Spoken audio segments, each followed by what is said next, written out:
Hello guys, welcome to my channel എന്ന ഈ സ്റ്റീരിയോടിപ്പിക്കൽ dialogue യൂട്യൂബിലേക്ക് debut ചെയ്യുന്ന ഏതൊരു വ്യക്തി ആദ്യം പറയുന്ന ഈ ഒരു ക്ലീഷ ഡയലോഗ് പറഞ്ഞുകൊണ്ട് തന്നെ ഞാനും എൻ്റെ ഫസ്റ്റ് ചാനലിലെ ഫസ്റ്റ് വീഡിയോയിലേക്ക് നിങ്ങൾ ഇൻട്രൊഡ്യൂസ് ചെയ്യുന്നു. And my name is John Flick. John Wick അല്ല, John Flick. Flick means movies, films or cinema. And John വിക്കിനെ നിങ്ങൾക്ക് എല്ലാവർക്കും അറിയാം, മൂവി ഹിസ്റ്ററിയിൽ തന്നെ വൺ ഓഫ് ദ ഐക്കോണിക് ക്യാരക്ടറാണ്. സോ ആ ഒരു ക്യാരക്ടറിൻ്റെ പേരിൻ്റെ കൂടെ ഫ്ലിക്ക് എന്ന് പറഞ്ഞാൽ ഇത് കൂടെ മേർജ് ചെയ്ത് എൻ്റെ ഒരു പെൻ നെയിമാണ്. സോ ഒഫീഷ്യൽ ഇതൊന്നും ഞാൻ എൻ്റെ ഐഡൻറ്റിറ്റി ഒന്നും റിവീൽ ചെയ്യാൻ താല്പര്യപ്പെടുന്നില്ല. നിങ്ങൾക്ക് ആർക്കും താല്പര്യം ഉണ്ടാവില്ല. സോ എന്തിനാണ് നമ്മൾ അങ്ങനെ ചെയ്യുന്നത്? ജോൺ ഫ്ലിക്ക് എന്ന് പറഞ്ഞ പെൻ നെയിമിലൂടെ ഞാനായിരിക്കും നിങ്ങൾക്ക് ഈ ചാനലിലൂടെ നിങ്ങൾക്ക് വീഡിയോസിന് വോയിസ് ഓവർ ചെയ്യുന്നത്. So this is our first video. Welcome to our channel. And 2025 എന്നാണ് ഈ വർഷം. അന്യായ ഇയറാണ്. ഈ സിനിമ ലവേഴ്സിന് ഒരു അന്യായ വർഷമാണ്. സോ ഈ വർഷം ഇറങ്ങാൻ പോകുന്ന ഏതാനും ഗ്രാൻഡ് റിലീസുകളെ പറ്റിയാണ് നമ്മൾ ഈ വീഡിയോയിൽ പറയുന്നത്. So let's start. ജനുവരി 10th റോബർട്ട് എഗേഴ്സിന് നൊസ്ഫെറാറ്റു കിട്ടും. സോ നൊസ്ഫെറാറ്റു ഓൾറെഡി ഇപ്പോൾ OTTയിൽ റിലീസായി ലാസ്റ്റ് വീക്ക്. ആൻഡ് ആ film was just next level. And നമുക്ക് ജനുവരിയിൽ ഫ്ലൈറ്റ് റിസ്ക്, ജനുവരി 24th ഫ്ലൈറ്റ് റിസ്ക് എന്ന് പറഞ്ഞിട്ടുള്ള ഒരു ഫിലിം ലഭിക്കുന്നുണ്ട്. മാർക്ക് വോൾബർഗാണ് ഇതിൻ്റെ മെയിൻ ലീഡ്. ആൻഡ് ഈ ഫിലിമിനെ ഈ ലിസ്റ്റിൽ ഉൾപ്പെടുത്താൻ ഒരൊറ്റ കാരണമുള്ളൂ, അത് ഇതിൻ്റെ ലെജൻഡറി ഡയറക്ടറായ മെൽ ഗിബ്സൻ്റെ പേരാണ്. സോ മെൽ ഗിബ്സൺ അറിയുന്നവർക്കറിയാം അദ്ദേഹത്തിൻ്റെ റേഞ്ച് എന്താണ്. അപ്പോക്കലിപ്റ്റോ എന്ന് പറഞ്ഞ ഒറ്റൊരു പടം, അതിൻ്റെ പേര് മതി അങ്ങനെ അവർ മനസ്സിലാവാൻ. മാത്രമല്ല ബ്രേവ് ഹാർട്ട്, അങ്ങനെ ഒരുപാട് ഐക്കോണിക് ഫിലിംസ് ഡയറക്റ്റ് ചെയ്ത മെൽ ഗിബ്സനാണ് ഫ്ലൈറ്റ് റിസ്ക് എന്ന് പറഞ്ഞ പടം ഡയറക്റ്റ് ചെയ്യുന്നത്. സോ ജനുവരി 24th ഫ്ലൈറ്റ് റിസ്ക് റിലീസാവുന്നത്. സോ ജനുവരിയുടെ മെയിൻ റിലീസുകൾ അത്രയേ ഉള്ളൂ. നമുക്ക് നേരെ ഫെബ്രുവരിയിലേക്ക് വരാം. സോ 2025 സെക്കൻഡ് മന്തായ ഫെബ്രുവരി നമുക്ക് ഒരു മേജർ റിലീസ് ലഭിക്കുന്നത് ഫെബ്രുവരി 7th നമുക്ക് കീ ഹോയ് ക്വാൻ എന്ന് പറഞ്ഞ നമ്മുടെ ഈ everything everywhere all at once എന്ന ഫിലിമിൽ ബെസ്റ്റ് സപ്പോർട്ടിങ് ആക്ടർ എന്ന ഓസ്കാറൊക്കെ നേടിയ നടൻ്റെ ലവ് ഹേർട്സ് എന്ന് പറഞ്ഞൊരു കോമഡി ആക്ഷൻ ഫിലിം ലഭിക്കുന്നുണ്ട് ഫെബ്രുവരി 7th. ജൊനാഥൻ എസ്യൂബിയാണ് അത് ഡയറക്റ്റ് ചെയ്യുന്നത്. പിന്നെ നമുക്ക് ഫെബ്രുവരി 7th മറ്റൊരു വലിയ റിലീസ് ലഭിക്കുന്നുണ്ട്. ഇത് ഒരു ആക്ച്വൽ റിലീസ് അല്ലെങ്കിൽ ഇതൊരു റിലീസാണ്. ഒരു 10-11 വർഷം മുന്നേ ഇറങ്ങിയ ഒരു greatest film of all time ലിസ്റ്റിലേക്ക് ഉൾപ്പെടുത്താൻ പറ്റുന്ന ഒരു ഗോട്ടഡ് ഫിലിമിൻ്റെ ഇന്ത്യൻ റിലീസാണ്. സോ ഇത് ഫെബ്രുവരി 7th ഇന്ത്യയിൽ മാത്രമേ റിലീസ് ആവുന്നുള്ളൂ, വേൾഡ് വൈഡ് അല്ല. And it's none other than Christopher Nolan's Interstellar. So ഒരുപാട് നീട്ടിവെപ്പും പോസ്റ്റ് പോണ്ടിങ്ങിന് ശേഷം ഇൻ്റർസ്റ്റെല്ലാർ ഇന്ത്യൻ ബിഗ് സ്ക്രീൻസിലേക്ക് തിരിച്ചു വരുന്നത് ഫെബ്രുവരി 7th നമുക്കറിയാം. ഇത് വേൾഡ് വൈഡ് ഡിസംബറിൽ റിലീസ് ചെയ്തപ്പോൾ പുഷ്പ 2ൻ്റെ ഡിമാൻഡ് കാരണം ഐമാക്സ് സ്ക്രീനൊന്നും ഇവിടെ ലഭിക്കാതെ പോയതിൻ്റെ നിരാശ ഒരുപാട് Interstellar and Christopher Nolan fans അറിയിച്ചു. And finally WB Warner Bros അത് കണ്ടെന്ന് നമുക്ക് കണ്ട് ആൻഡ് ഫൈനലി WB അത് കണ്ടു. ആൻഡ് ഫെബ്രുവരി 7th അവർ ഇൻ്റർസ്റ്റെല്ലാർ റിലീസ് ചെയ്യാൻ വേണ്ടിയിട്ട് വെച്ചത്. ആൻഡ് ഇപ്പോൾ ബുക്കിംഗ് ഒക്കെ കഴിഞ്ഞ 2 ആഴ്ചേനുള്ളിൽ തന്നെ ഓൾമോസ്റ്റ് തുടങ്ങി കഴിഞ്ഞു. ഇപ്പം നോർമൽ സ്ക്രീൻസിലും ഐമാക്സ് സ്ക്രീൻസിലും ഫിലിം റിലീസ് ആവുന്നുണ്ട്. ആൻഡ് എത്രയും പെട്ടെന്ന് ബുക്ക് ചെയ്തിട്ട് ഈ ഒരു ലൈഫ് ടൈം എക്സ്പീരിയൻസ് ഒരിക്കലും ആരും മിസ് ചെയ്തതെന്നാണ് എനിക്ക് പറയാനുള്ളത്. And I am personally too much excited for seeing Interstellar in cinemas. And ഈ വർഷം ഇറങ്ങുന്ന ഫ്രഷ് റിലീസുകളെ കാട്ടും ഒരുപക്ഷെ ഞാൻ ഏറ്റവും കൂടുതൽ എക്സൈറ്റഡ് ആവുന്നത് ഈ 11 വർഷം പഴക്കം അല്ല 10 വർഷം പഴക്കമുള്ള ഈ ഒരു റിലീസ് കാണാനാണ്. ആൻഡ് ഫെബ്രുവരി 7th ഇൻ്റർസ്റ്റെല്ലാർ റിലീസ് ഇന്ത്യയിൽ. നമുക്ക് ഫെബ്രുവരി 14 മറ്റൊരു ഗ്രാൻഡ് റിലീസായിട്ടുള്ള ഒരു സൂപ്പർ ഹീറോ ഫിലിം കൂടെയാണ്. മാർവൽ സ്റ്റുഡിയോസിൻ്റെ ലേറ്റസ്റ്റ് ഫിലിമായ Captain America 4 a brave new world ലഭിക്കുന്നത്. സോ സാം വിൽസൺ, അതായത് ആൻ്റണി മാക്കി പ്ലേ ചെയ്യുന്ന സാം വിൽസൺ എന്ന ക്യാരക്ടർ അവെഞ്ചേഴ്സ് എൻഡ് ഗെയിമിലൂടെ ശേഷം തന്നെ പുതിയൊരു ക്യാപ്റ്റൻ അമേരിക്കയുടെ ആ ഒരു ടൈറ്റിൽ എടുത്തതിന് ശേഷം പുള്ളിക്കാരൻ്റെ ക്യാപ്റ്റൻ അമേരിക്ക ക്യാരക്ടറിനെ സംബന്ധിക്കുന്ന കുറേ കഥകളും കാര്യങ്ങളൊക്കെ ആയിരിക്കും നമുക്ക് ഈ ഫിലിമിലൂടെ ലഭിക്കുന്നത്. പോരാത്തതിന് ഹാരിസൺ ഫോർഡ് ഇതിൽ റെഡ് ഹൾക്ക് എന്ന ക്യാരക്ടർ ചെയ്യുന്നുണ്ട്. സോ ട്രെയിലറും കാര്യങ്ങളൊക്കെ കണ്ടിട്ട് അത്യാവശ്യം ഡെഡ്പൂൾ ആൻഡ് വുൾവറീന് ശേഷം വരുന്ന ഏറ്റവും പ്രോമിസിങ് മാർവൽ സ്റ്റുഡിയോസ് ഫിലിംസ് ആണ് സോഫാർ ഒരു ഉറപ്പ് ആ ട്രെയിലറും ടീസറും കാര്യങ്ങളൊക്കെ കണ്ടിട്ട് ലഭിച്ചത്. ഏതായാലും ഫെബ്രുവരി 14 വാലൻറ്റൈൻസ് ഡേ എൻ്റെ സിംഗിളായിട്ടുള്ള മാർവൽ ഫ്രണ്ട്സിന് നമ്മുടെ മൂവി ഡേറ്റ് ഫെബ്രുവരി 14 മാർവൽ സ്റ്റുഡിയോസിനൊപ്പം Captain America brave new world ഫെബ്രുവരി 14 റിലീസാവും. പിന്നെ നമുക്ക് മാർച്ചിലേക്ക് പോകാം. സോ മാർച്ചിലെ മേജർ റിലീസിൽ മാർച്ച് 7 നമുക്ക് മാർച്ചിലെ ആദ്യത്തെ മേജർ റിലീസ് ലഭിക്കുന്നത്. ആൻഡ് ഈ ഫിലിമിന് വളരെയധികം ഞാൻ ഹൈലി ആൻറ്റിസിപ്പേറ്റ് ചെയ്യുന്ന ഒരു പടമാണ്. And it's Mickey 17 directed by the iconic and legendary director Bong Joon Ho. ആ ഒരൊറ്റ പേര്, ബോൺ ജൂൺ ഹോ എന്ന് പറഞ്ഞ ഒരൊറ്റ പേര് മതി ഈ ഫിലിം എന്തുകൊണ്ട് ഈ ലിസ്റ്റിൽ അതിൻ്റെ പേര് നേടിയെന്ന് അറിയാൻ. ആൻഡ് ഈ വർഷം തന്നെ ഇറങ്ങുന്നതിന് വെച്ച് ഏറ്റവും കൂടുതൽ പ്രതീക്ഷയുള്ളൊരു ഫിലിമാണ് മിക്കി 17. റോബർട്ട് പാറ്റിൻസൺ ആണ് ഈ ഫിലിമിന് മെയിൻ ലീഡായി അഭിനയിക്കുന്നത്. ഇതിൻ്റെ ട്രെയിലറും ടീസറും കാര്യങ്ങളെല്ലാം വളരെ ഇൻട്രസ്റ്റിംഗ് ആയിരുന്നു. സോ ബോൺ ജൂൺ ഹോൻ്റെ അറിയുന്നവർക്കും അങ്ങയുടെ പടം കണ്ടവർക്കും അറിയാം അങ്ങനെ ഏത് ഒരു ലീഗിലുള്ള ഒരു ഫിലിം മേക്കറാണ്. പാരസൈറ്റ്, പിന്നെ ഓസ്കാർസ് 2019 ഓസ്കാറിലെ പിടിച്ചു കുലുക്കിയ പാരസൈറ്റ്, അതിനു മുന്നേ memories of murder, snow Piercer, ഓഗ്ജ, അങ്ങനെ ഒരുപാട് ലെജൻഡറി ഫിലിംസ് ഡയറക്റ്റ് ചെയ്ത ബോൺ ജൂൺ ഹോൻ്റെ മിക്കി 17 മാർച്ച് 7 നമുക്ക് റിലീസാവുന്നത്. പിന്നെ നമുക്ക് മാർച്ചിലുള്ളത് മാർച്ച് 21 ഡിസ്നിയുടെ തന്നെ എക്കാലത്തെ ഐക്കോണിക് ആയിട്ട് ഒരു ആനിമേഷൻ ഫിലിമായ സ്നോ വൈറ്റിൻ്റെ ലൈവ് ആക്ഷൻ അഡാപ്റ്റേഷനാണ്. ഗാൽ ഗലോട്ടും റേച്ചൽ സൈഗ്ലറുമാണ് ഇതിൻ്റെ മെയിൻ ലീഡ് അഭിനയിക്കുന്നത്. റേച്ചൽ സ്ലേഗർ ആയിരിക്കും ഈ ഫിലിമിൽ സ്നോ വൈറ്റ് എന്ന ക്യാരക്ടർ ചെയ്യുന്നത്. ആൻഡ് ഗാൽ ഗഡോ ആണ് ഈ ഫിലിമിൽ ഈവിൽ വിച്ചിൻ്റെ റോൾ ചെയ്യുന്നത്. സോ അതിൻ്റെ ലോജിക്ക് എനിക്ക് മനസ്സിലായിട്ടില്ല. ഗാൽ ഗഡോനെ പോലെ ഒരാൾ ഈവിൽ വിച്ച് എന്തിനാണ് ചെയ്യുന്നത്, അതൊക്കെ അവിടെ കട്ടെ. കാരണം ആ ഈവിൽ വിച്ച് എന്ന് പറഞ്ഞ ക്യാരക്ടറിൻ്റെ ഒരു ഐഡിയോളജി അറിയുന്നവർക്ക് അറിയാം എന്താ സംഭവം എന്നൊക്കെ. അത് ഗാൽ ഗഡോ പോലെ ഒരു ആക്ട്രസ് ഇനി ആ റോൾ കൊടുക്കുന്നതിൻ്റെ ലോജിക്ക് ആർക്കും അറിയില്ല. സോ അത് അവിടെ ഇരിക്കട്ടെ. നമുക്ക് ഇതിൻ്റെ ഡയറക്ടർ മാർക്ക് വെബാണ്. So 500 Days of Summer, amazing Spiderman 1 and 2, gifted, ഇതുപോലെ ഒരുപാട് കിഡിലൻ ഹോളിവുഡ് ഫിലിംസ് ഡയറക്റ്റ് ചെയ്ത ഡയറക്ടറാണ് മാർക്ക് വെബ്. സോ ഇത് വലിയ പ്രതീക്ഷ ഇല്ലെങ്കിലും കണ്ടറിയാം എങ്ങനെയാവുന്നു. പിന്നെ നമുക്ക് നേരെ ഏപ്രിലേക്ക് പോകാം. സോ ഏപ്രിലിൽ നമുക്ക് ഫസ്റ്റ് തന്നെ April 4 ദ മൈൻക്രാഫ്റ്റ് മൂവി ലഭിക്കുന്നുണ്ട്. സോ മൈൻക്രാഫ്റ്റ് ഗെയിം കളിക്കുന്നവർക്കറിയാം എത്രത്തോളം ഒരു പോപ്പുലാരിറ്റി ഉള്ള ഒരു ഗെയിമാണ് മൈൻക്രാഫ്റ്റ് എന്ന്. സോ മൈൻക്രാഫ്റ്റിൻ്റെ ലൈവ് ആക്ഷൻ മൂവി വരുന്നുണ്ട്. എന്തിനാണ് ഈ എല്ലാ സാധനത്തിനെയും പിടിച്ച് ലൈവ് ആക്ഷൻ, അത് ആനിമേറ്റഡ് സാധനത്തിനെ ആയാലും ഗെയിമിൻ്റെ ആയാലും എല്ലാം പിടിച്ച് ലൈവ് ആക്ഷൻ അഡാപ്റ്റേഷൻ കൊടുക്കുന്ന ഒരു വർഷം കൂടിയാണ് 2025. സോ April 4 മൈൻക്രാഫ്റ്റ് മൂവി വരുന്നത്. ജാക്ക് ബ്ലാക്കും ജേസൺ മൊമോയൊക്കെയാണ് ഫിലിമിലെ മെയിൻ ലീഡായിട്ട് വരുന്നത്. പിന്നെ നമുക്ക് April 18 സിന്നേഴ്സ് എന്ന് പറഞ്ഞൊരു പടം ലഭിക്കുന്നുണ്ട്. ഇതിന് ട്രെയിലറും കാര്യങ്ങളൊക്കെ കണ്ടിട്ട് നല്ലൊരു കിട്ടില്ലോസ്കി പടമായി മാറാനിത് എനിക്ക് പേഴ്സണലി തോന്നുന്നുണ്ട്. റാൻ കുഗ്ലർ എന്ന് പറഞ്ഞ ഒരു ടാലൻറ്റഡ് ഡയറക്ടറാണ് ഇത് ഡയറക്റ്റ് ചെയ്യുന്നത്. സോ പുള്ളിക്കാരൻ അറിയാത്തവർക്ക് വേണം പറഞ്ഞുതരാം. നമ്മുടെ ബ്ലാക്ക് പാന്തർ 1 and 2 ഡയറക്റ്റ് ചെയ്ത കിഡിലൻ ഡയറക്ടറാണ് നമ്മുടെ Ryan Coogler. And Michael B Jordan ആണ് ഇതിൻ്റെ മെയിൻ ലീഡിനെ അവതരിപ്പിക്കുന്നത്. ഇതൊരു സൂപ്പർ നാച്ചുറൽ ഡാർക്ക് ത്രില്ലർ മോഡിൽ വരുന്ന ഒരു ജോണറിൽ വരുന്നൊരു പടമാണ്. April 18 സിന്നേഴ്സ് പുറത്തിറക്കുന്നത്. പിന്നെ ഏപ്രിലിൽ നമുക്ക് അവിടെ റാപ്പപ്പ് ചെയ്യാം. സോ നേരെ മെയ്യിലേക്ക് നമുക്ക് കിടക്കാം. സോ മെയ്യിൽ നമുക്ക് ആദ്യം കിട്ടുന്നത് May 2 തന്നെ മാർവൽ സ്റ്റുഡിയോസിൻ്റെ വക തണ്ടർ ബോൾട്സ്. ജാക്ക് ഷിറയറാണ് ഈ ഫിലിം ഡയറക്റ്റ് ചെയ്യുന്നത്. സോ ഫ്ലോറൻസ് പ്യൂ, ഡേവിഡ് ഹാർബർ, അങ്ങനെ ഒട്ടുമിക്ക ബക്കി ബാൻസർ, നമ്മുടെ സെബാസ്റ്റ്യൻ സ്റ്റാനൊക്കെയാണ് ഇതിൻ്റെ മെയിൻ ലീഡ്. നമുക്കറിയാമല്ലോ, ഒരു തണ്ടർ ബോൾട്സ് എന്ന് പറഞ്ഞാൽ ഒരു ടീം അറിയുന്ന മാർവൽ ഫാൻസിന് എല്ലാവർക്കും അറിയാം, അതിലത്തെ ക്യാരക്ടേഴ്സിനും ഇങ്ങനെ ആക്ടേഴ്സിനും എല്ലാം. സോ നമ്മുടെ മാർവലിൻ്റെ ഒരു സൂയിസൈഡ് സ്ക്വാഡ് എന്നൊക്കെ വേണം പറയാം, അങ്ങനെ ഒരു സെറ്റപ്പ് ഉള്ളതാണ്. സോ അതൊരു ആദ്യം വിചാരിച്ചു ഇത് മാർവലിൻ്റെ ആസ് യൂഷ്വൽ ഏറ്റവും ആവശ്യമില്ലാത്ത ഇറക്കുന്ന ഒരു പടമായിരിക്കുന്നത്. പക്ഷേ ഇതിൻ്റെ ട്രെയിലറും കാര്യങ്ങളൊക്കെ കണ്ടപ്പം feels like it's going to be fun, it's really interesting. So കണ്ടറിയാൻ എങ്ങനെയാണ് ഇവർ ഇത് ചെയ്ത് വെച്ചേക്കുന്നത്. So May 2 Thunderbolts release ചെയ്യുന്നത്.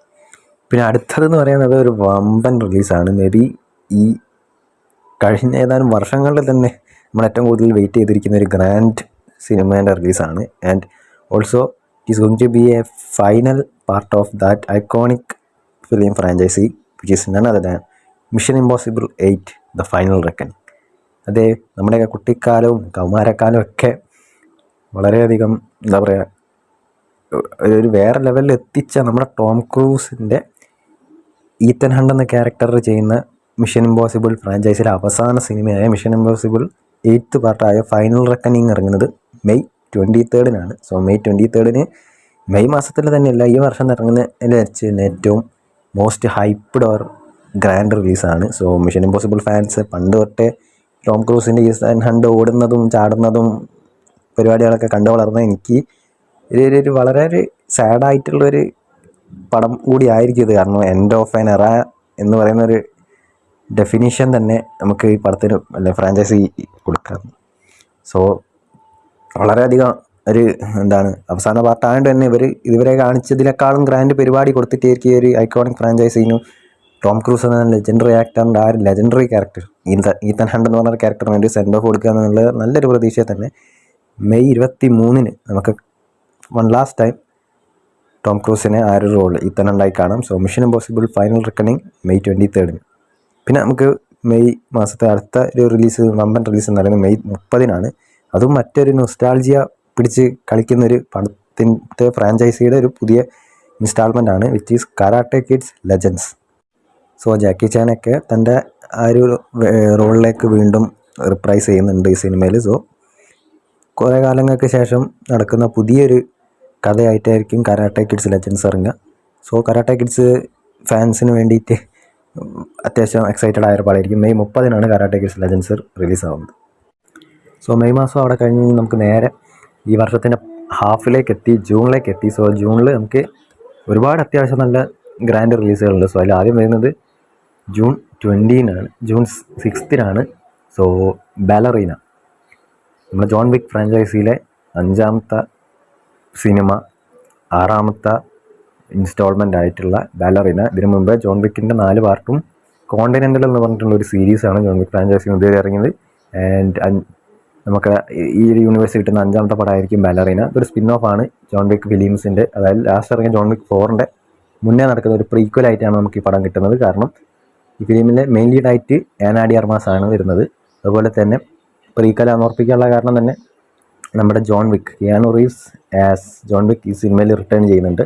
ആൻഡ് നമുക്ക് എല്ലാവർക്കും അറിയാം 4th പാർട്ടിൽ ആ ജോൺ വിക്ക് എന്ന ക്യാരക്ടർ മരണപ്പെട്ടതാണ്. സോ പുള്ളിക്കാരൻ തിരിച്ചു വരണമെങ്കിൽ of course it has to be a prequel. So വളരെ ആൻറ്റിസിപ്പേറ്റഡ് ആണ്. കാരണം ജോൺ വിക്ക് ഫ്രാഞ്ചൈസി നമുക്കറിയാം ഒരിക്കലും അവരുടെ ആ ഗ്രാഫ് താഴേക്ക് പോകാറില്ല. മിനിമം ക്വാളിറ്റി ഉള്ള ഒരു കിഡിലൻ ആക്ഷൻ പടം എന്തായാലും നമുക്ക് പ്രതീക്ഷിക്കാം. ആൻഡ് ഇതിൻ്റെ ഡയറക്ടർ ജോൺ വിക്ക് ചെയ്ത ചാഡ് സാത്തൽസ്കി അല്ലെങ്കിൽ പോലും പുള്ളിക്കാരൻ്റെ ഒരുപാട് ഇൻവോൾവ്മെൻറ്റ് ഈ സിനിമയിൽ ഉണ്ടെന്നാണ് കേട്ടത്. അത് നമുക്ക് ഇതിൻ്റെ ട്രെയിലറിൽ കാണാനുമുണ്ട്. Is looking very impressive. So June 6 Ballerina. പിന്നെ നമുക്ക് നേരെ പോകാനുള്ളത് ജൂൺ 20 അടുത്ത main release, 28 years later. 20 days later എന്ന് പറഞ്ഞൊരു ഐക്കോണിക് ആയിട്ടുള്ളൊരു സോംബി പടത്തിൻ്റെ, കിലിയൻ മർഫിയൊക്കെ അഭിനയിച്ച ഒരു സോംബി പടത്തിൻ്റെ 2nd പാർട്ട് ആണ് ഈ പടം. പടത്തിൻ്റെ പേര് പോലെ തന്നെ 28 years later ആണ് ഇതിൻ്റെ കഥ നടക്കുന്നത്. ഫസ്റ്റ് പാർട്ടിന് ശേഷം കിലിയൻ മർഫി ഈ ഫിലിമിൽ ഇല്ല. ഇതിൽ ഒരുപാട് പേര് തെറ്റിദ്ധരിച്ചിട്ടുണ്ട്. ഇതിൻ്റെ ഒരു ക്യാരക്ടറിൻ്റെ ഫോട്ടോ ഓൺലൈനിൽ വന്നപ്പോൾ അത് കിലിയൻ മർഫി ആണെന്നൊക്കെ പറഞ്ഞിട്ട് കുറേ ആൾക്കാർ ട്രാൻസ്ഫോർമേഷനാണ് പുള്ളിക്കാരനൊക്കെ, പക്ഷേ അതൊക്കെ ഫേക്കാണ്. ഈ പടത്തിലെ കിലിയൻ മർഫി ഇല്ല. മേ ബി റെഫറൻസ് ഒക്കെ ഉണ്ടെങ്കിലും പടത്തിൽ ആക്ടർ ഇല്ല എന്നാണ് പറഞ്ഞത്. സോ ആരോൺ ടൈലർ ജോൺസണും ജോഡി കോമറൊക്കെയാണ് ഈ പടത്തിലെ മെയിൻ ലീഡ്. സോ ഇതിൻ്റെ ട്രെയിലർ വളരെ ഇമ്പ്രസീവ് ആയിരുന്നു. കാരണം ഒന്നാമത് ഇതിൻ്റെ ഏറ്റവും ഒരു ഹൈലൈറ്റ് ഫാക്ടർ എന്ന് പറയുന്നത് ഇത് കംപ്ലീറ്റ്ലി iPhone 15 ഷൂട്ട് ചെയ്തൊരു ഫിലിമാണ്. പ്ലസ് ഇതിൻ്റെ ട്രെയിലറൊക്കെ വളരെ എൻഗേജിങ് ആയിരുന്നു. സോ ഒരു നല്ല ക്വാളിറ്റി ഫിലിം തന്നെയാണ് ഇതിന് ഞാൻ എക്സ്പെക്ട് ചെയ്യുന്നത്. സോ 28 years later ഇറങ്ങുന്നത് ജൂൺ 20. പിന്നെ നമുക്ക് നേരെ പോവാം ജൂൺ 13. സോ ജൂൺ 13 നമുക്ക് ലഭിക്കുന്നതും യെറ്റ് അനദർ നൊസ്റ്റാൾജിയ പിടിച്ചിട്ടുള്ള ഒരു പടമാണ്, ഹൗ ടു ട്രെയിൻ യുവർ ഡ്രാഗൻ്റെ ലൈവ് ആക്ഷൻ അഡാപ്റ്റേഷൻ. സോ ഈ ഒരു ലൈവ് ആക്ഷൻ അഡാപ്റ്റേഷൻ നമുക്ക് ലഭിക്കുന്നത് ജൂൺ 13. പിന്നെ നമുക്ക് ജൂലൈ 18 അടുത്തൊരു റിലീസുള്ളത്. സോ അത് നമുക്ക് എല്ലാവർക്കും അറിയാം, സ്മേഴ്സ് മൂവി. സ്മേഴ്സ് എന്ന് പറയുന്ന ആ ഒരു നീല സാധനങ്ങളെ ആനിമേറ്റഡ് ഷോസും സിനിമാസൊക്കെ നിങ്ങൾ പണ്ട് ചെറുതാകുമ്പോൾ കുറേ കണ്ടിട്ടുണ്ടാകും. സോ ആ ഒരു സ്മേഴ്സിൻ്റെ പുതിയ ഫിലിം വരുന്നത് ജൂലൈ 18.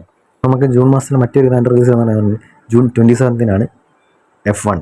സോ F1 എന്ന് പറയുന്നത് നമുക്ക് എല്ലാവർക്കും അറിയാം ഫോർമുല 1 കാർ റേസിങ്ങിൻ്റെ ഒരു സെറ്റപ്പാണ്. സോ F1ൻ്റെ ഒരു ഫിലിം വരുന്നുണ്ട്, ബ്രാഡ് പിറ്റിനെ മെയിൻ ലീഡാക്കി. ജോൺ കോൻസിൻസ്കിയാണ് ഇത് ഡയറക്റ്റ് ചെയ്യുന്നത്. ടോപ്പ് ഗൺ മാവറിക്ക് പോലെ നല്ല കുറേ പടങ്ങൾ പിടിച്ച ഡയറക്ടറാണ്. സോ നല്ലൊരു ഹോപ്പ് ഉണ്ട്, റേസിങ്ങും കാര്യങ്ങളൊക്കെ ആയിട്ട് ഒരു കിടിലൻ സിനിമാറ്റിക് എക്സ്പീരിയൻസ് കിട്ടുന്നതാണ് തന്നെയാണ് ഈ ഫിലിമിലൂടെ പ്രതീക്ഷിക്കുന്നത്. സോ F1 ഇറങ്ങുന്നത് ജൂൺ 27.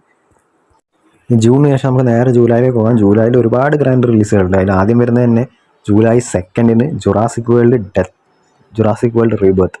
സോ ജുറാസിക് വേൾഡ് ഫ്രാഞ്ചൈസിയിലെ പുതിയൊരു പടമാണ് Jurassic World Rebirth. Scarlett Johansson, Jonathan Bailey, Mahershala അലിയൊക്കെയാണ് ഇതിന് മെയിൻ ലീഡ്. ഗാരത്ത് എഡ്വാർഡ്സ് ആണ് ഈ ഫിലിം ഡയറക്റ്റ് ചെയ്യുന്നത്. സോ കണ്ടറിയാൻ എങ്ങനെ ഉണ്ടാവുന്നു, കാരണം ലാസ്റ്റ് ഇറങ്ങിയ ജുറാസിക് ഫിലിംസൊക്കെ വളരെ അബദ്ധമായിരുന്നു. സോ ഈ ഒരു പുതിയ സെറ്റപ്പ് എങ്ങനെ ഉണ്ട് കണ്ടെന്ന് അറിയാം. ജൂലൈ 2 പടം റിലീസാണ്. പിന്നെ നമുക്ക് ജൂലൈ 11 പോകുന്ന ഒരു സൂപ്പർ ഹീറോ ഫിലിമാണ്, DC ഫിലിമാണ്. ജെയിംസ് ഗണ്ണിൻ്റെ DCയിലെ ഫസ്റ്റ് ഫിലിമായ സൂപ്പർമാൻ. സോ സൂപ്പർമാൻ വളരെ എക്സൈറ്റഡ് ആണ്, കാരണം കോമിക് ആക്ടിവേറ്റഡ് ആയിട്ടുള്ള ഒരു ലൈറ്റ് ടോൺ സൂപ്പർമാനൊക്കെ നമുക്ക് ലഭിക്കുന്നത് ഏറെക്കുറെ ഉറപ്പാണ്. ഇതിൻ്റെ ട്രെയിലറും ടീസറൊക്കെ വളരെ പ്രോമിസിങ് ആയിരുന്നു. ഒരു കോമിക് ആക്യുറേറ്റ് സൂപ്പർമാൻ നമുക്ക് എന്തായാലും ലഭിക്കുന്നു, അല്ലെങ്കിൽ ആ ഒരു DC കോമിക്സ് വായിച്ചവർക്കറിയാം ആ ഒരു റേഞ്ച് ഓഫ് സൂപ്പർമാൻ, ആ ഒരു ടോൺ ഓഫ് സൂപ്പർമാൻ ലഭിക്കുന്നുള്ളത് അടിവരട്ട് കാണിക്കുന്ന ട്രെയിലറൊക്കെ ആയിരുന്നു. സോ എന്തുകൊണ്ടും ഞാൻ ഈ കൊല്ലം ഏറ്റവും വെയിറ്റ് ചെയ്യുന്ന ഒരു കോമിക് ബുക്ക് ഫിലിം അത് സൂപ്പർമാനാണ്. സോ സൂപ്പർമാൻ ജൂലൈ 11 ഇറങ്ങുന്നത്, വൻ പ്രതീക്ഷകൾ. പിന്നെ ജൂലൈ 25 വീണ്ടും നമുക്കൊരു സൂപ്പർ ഹീറോ ഫിലിം ലഭിക്കുന്നുണ്ട്. ഇത്തവണ മാർവൽ ആകെയാണ്, and it's Fantastic Four First Steps. So MCUവിലെ ഫാന്റാസ്റ്റിക് ഫോറിൻ്റെ ഡെബ്യൂ ഫിലിം, അല്ലെങ്കിൽ അവരെ MCUവിലേക്കുള്ളൊരു ഡെബ്യൂ അല്ലെങ്കിൽ ആണ് ഈ ഒരു film. So Pedro Pascal, Vanessa Kirby, അതുപോലെ തന്നെ ജോസഫ് കീൻ, ഇവരൊക്കെയാണ് ഇതിലെ മെയിൻ പുതിയ ഫാന്റാസ്റ്റിക് ഫോറിനെ അവതരിപ്പിക്കുന്നത്. കണ്ടിട്ട് അത്യാവശ്യം ക്വാളിറ്റി ഉള്ള ഒരു ഫിലിം ആവുമെന്നാണ് പ്രതീക്ഷ. എന്നാൽ നമുക്ക് ജൂലൈ 25 കണ്ടറിയാം. ഇനി നമുക്ക് നേരെ ഓഗസ്റ്റിലേക്ക് പോകാം. ഓഗസ്റ്റിലെ ഫസ്റ്റ് മെയിൻ റിലീസ് എന്ന് പറയുന്നത് ഓഗസ്റ്റ് 8 തന്നെ ഒരുപക്ഷെ വളരെ ഒരു മികച്ച ഫിലിമായി മാറാൻ സാധ്യതയുള്ള ഒരു ഫിലിം ആയതുകൊണ്ട് തന്നെയാണ് ഞാനിതിൽ ഉൾപ്പെടുത്തിയത്.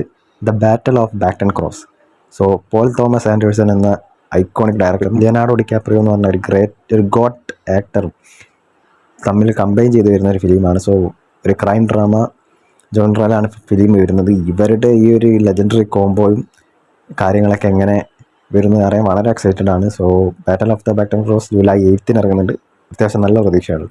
പിന്നെ നമുക്ക് ഓഗസ്റ്റ് 15 നോബഡി 2 ലഭിക്കുന്നുണ്ട്. സോ ബോബൻ ഓബൻട്രിക്കിനെ ലീഡാക്കിയിട്ട് 2021 ഇറങ്ങിയ ഒരു കോമഡി ആക്ഷൻ ഫിലിമായ നോബഡിൻ്റെ സെക്കൻഡ് പാർട്ടാണ്. നോബഡി 1 അത്യാവശ്യം ഹിറ്റും അത്യാവശ്യം സോഷ്യൽ മീഡിയയിലൊക്കെ ട്രെൻഡായ ഒരു ഫിലിമായിരുന്നു. സോ അതുപോലെ തന്നെ നോബഡി 2 ക്വാളിറ്റിയും കാര്യങ്ങളൊക്കെ ഉണ്ടാകുമെന്ന് പ്രതീക്ഷിക്കുന്നു. So nobody 2 August 15. പിന്നെ സെപ്റ്റംബറിലേക്ക് ഇറക്കാം. സെപ്റ്റംബറിൽ നമുക്ക് സെപ്റ്റംബർ 26 ദ ബ്രൈഡ് എന്ന് പറഞ്ഞൊരു ഫിലിം ലഭിക്കുന്നുണ്ട്. മാഗി ജിലൻഹാളാണ് ഫിലിം ഡയറക്റ്റ് ചെയ്യുന്നത്. ഇതൊരു സൈഫൈ ഹൊറർ ജോൺറയിൽ വരുന്ന ഒരു ഫിലിമാണ്. ക്രിസ്റ്റ്യൻ ബെയിലാണ് മെയിൻ ലീഡ്. ജേക്ക് ജിലൻഹാളും പടത്തിലുണ്ട്, കാരണം ജേക്ക് ജിലൻഹാളിൻ്റെ സിസ്റ്ററായ മാഗി ആണ് ഇത് ഡയറക്റ്റ് ചെയ്യുന്നത്. അത്യാവശ്യം നല്ലൊരു ഫിലിമാണെന്ന് പ്രതീക്ഷിക്കുന്നു. പിന്നെ സെപ്റ്റംബറിൽ തന്നെ നമുക്ക് മറ്റൊരു ലെജൻഡറി ഫിലിം ഫ്രാഞ്ചൈസിൻ്റെ പുതിയ പാർട്ട് സിനിമയിൽ ലഭിക്കുന്നുണ്ട്. സോ ഹൊറർ ഫാൻസിലുള്ളതാണ് Conjuring four the last rites. So Conjuring film സീരീസിലെ അവസാനത്തെ ഫിലിമായിരിക്കും Conjuring four the last rites. September 5 ഈ ഫിലിം റിലീസാവുന്നത്. കണ്ടറിയാൻ ഇങ്ങനെയാവുന്നത്, കാരണം അവസാനം ഇറങ്ങിയ നണ്ണ് 3 അതുപോലെ തന്നെ ലാസ്റ്റ് കോഞ്ചറിങ് ഫിലിമൊക്കെ വളരെ ഡിസപ്പോയിൻറ്റിംഗ് ആയിരുന്നു. ആ ഫിലിമൊക്കെ ഡയറക്റ്റ് ചെയ്ത ഡയറക്ടർ തന്നെയാണ് ഇതും ഡയറക്റ്റ് ചെയ്യുന്നത്. സോ അവസാന ഫിലിമായിട്ട് ഇവർ അത്യാവശ്യം ക്വാളിറ്റി പുലർത്തുമെന്ന് നമുക്ക് പ്രതീക്ഷിക്കാം. പിന്നെ സെപ്റ്റംബർ 26 ഏറ്റവും നല്ല ഹൊറർ ഫിലിം സോൻ്റെ 11th പാർട്ട്. അന്നേരം ഒക്ടോബറിലേക്ക് പോകും. ഒക്ടോബറിൽ നമുക്ക് ട്രോൺ ഏരീസ് എന്ന് പറഞ്ഞ ഫിലിം ലഭിക്കുന്നുണ്ട്. ഒക്ടോബർ 10 ട്രോൺ ഏരീസ് റിലീസ് ആവുക. ജെറഡ് ലെറ്റോ ആണ് ഇതിൻ്റെ മെയിൻ ലീഡ്. ആൻഡ് നവംബറിൽ നമുക്ക് വിക്ഡ് പാർട്ട് 2 ലഭിക്കുന്നുണ്ട്. വിക്ഡ് എന്ന് പറഞ്ഞാൽ ലാസ്റ്റ് ഇയർ ഇറങ്ങിയ ഒരു ഫിലിമിൻ്റെ സെക്കൻഡ് പാർട്ടായിരിക്കും. അത്യാവശ്യം ക്രിട്ടിക്കലി അക്ലൈംഡ് ആയ ഒരു ഫിലിമാണ് വിക്ഡ്. സോ അതിൻ്റെ ഒരു സെക്കൻഡ് പാർട്ട് നമുക്ക് നവംബർ അടുത്ത വർഷം ലഭിക്കും. ആൻഡ് ഈ വർഷം എൻഡ് ചെയ്യുന്നത് തന്നെ അന്യായ ഒരു രീതിയിലാണ്. കൊലത്തൂക്കിയിരിക്കും ബോക്സ് ഓഫീസിൽ. കാരണം സിനിമ ഹിസ്റ്ററിയിൽ തന്നെ ഏറ്റവും കൂടുതൽ കളക്ഷൻ ലഭിച്ച 2, 3, 4 സ്ഥാനങ്ങളിൽ എങ്ങനെ പോയാലും ഇടം പിടിക്കാൻ പോകുന്ന ഒരു ഫിലിമായിരിക്കും അവതാർ 3. അത് ജെയിംസ് ക്യാമറോൻ്റെയും ഈ ഒരു അവതാർ ഫ്രാഞ്ചൈസിയുടെയും ഫാൻ ബേസിൻ്റെ കാര്യം ഒക്കെ പവർ നമുക്ക് എന്തായാലും അറിയാം. സോ എങ്ങനെ പോയാലും കൊലത്തൂക്കിലൂടെ ആയിരിക്കും, ബോക്സ് ഓഫീസിനൊരു കൊലത്തൂക്കിലൂടെ ആയിരിക്കും ഈ വർഷം എൻഡ് ചെയ്യുന്നത്. സോ അവതാർ 3 സ്റ്റോറി പഴയ പോലെ തന്നെ old wine in new bottle ആണെങ്കിലും ഇതിൻ്റെ വിഷ്വൽസൊക്കെ അങ്ങനെയായിരിക്കും. കാരണം ഓരോ തവണ ചെയ്തതിനേക്കാളും മുകളിൽ നിൽക്കുന്ന ടെക്നിക്കൽ ക്വാളിറ്റി, ബ്രില്യൻസ് ഒക്കെ ആയിരിക്കും, വിഷ്വൽ ക്വാളിറ്റി ഒക്കെ ആയിരിക്കും. ക്യാമറ നോക്കിക്കുന്നത് കണ്ണും പൂട്ടി പറയാം. സോ ഇതൊരു ബിഗ് സ്ക്രീൻസിൽ 3Dയിലൊക്കെ കണ്ട് ലൈഫ് ടൈം തിയേറ്ററൊക്കെ എക്സ്പീരിയൻസ് ലഭിക്കാൻ വേണ്ടിയിട്ട് എങ്ങനെ പോയാലും ഞാൻ വളരെ എക്സൈറ്റഡ് ആണ്. സോ അവതാർ 3 എന്ന പറഞ്ഞൊരു ബിഗ് ബാങ്ങോട് കൂടി 2025 മേജർ ഹോളിവുഡ് റിലീസുകൾക്ക് ഇവിടെ കർട്ടൻ അങ്ങ് വീഴുകയാണ്. സോ ഒരുപാട് ബോക്സ് ഓഫീസിനെ പിടിച്ച് കുലുക്കി ബോക്സ് ഓഫീസിനെ കാട്ടി വൈൽഡ് ഫയർ ഇടാൻ വേണ്ടിയിട്ട് കെൽപ്പുള്ള ഒരു ഇയേഴ്സാണ് ഈ 2025 26. സോ അതിൽ 25 ഗ്രാൻഡ് റിലീസുകൾ അല്ലെങ്കിൽ അത്യാവശ്യം ആൾക്കാരൊക്കെ ഒറ്റുനോക്കുന്ന വലിയ റിലീസുകളുടെ പേരാണ് നമ്മളിപ്പോൾ പറഞ്ഞത്. സോ നിങ്ങൾ ഇതിൽ ഏറ്റവും കൂടുതൽ കാത്തിരിക്കുന്ന ഫിലിം ഏതാണെന്നും കൂടെ നിങ്ങൾ പറയാം. പോരാത്തതിന് ഇത് നമ്മുടെ ഫസ്റ്റ് വീഡിയോ ആണ്. സോ ഇനി അങ്ങോട്ട് സപ്പോർട്ട് ചെയ്യുക. ഈ വീഡിയോന് തീരെ ഒരു വ്യൂസ് പോലും കിട്ടുമെന്ന് പ്രതീക്ഷിക്കുന്നില്ല. സോ ഒരു തുടക്കം എന്തായാലും ഉണ്ടാകുമല്ലോ വിചാരിച്ചിട്ട് ഇങ്ങനെ ഒരു തുടക്കം തുടങ്ങി. So keep following us, keep subscribing us, keep watching movies. This is John Flex signing off from Encyclopedia.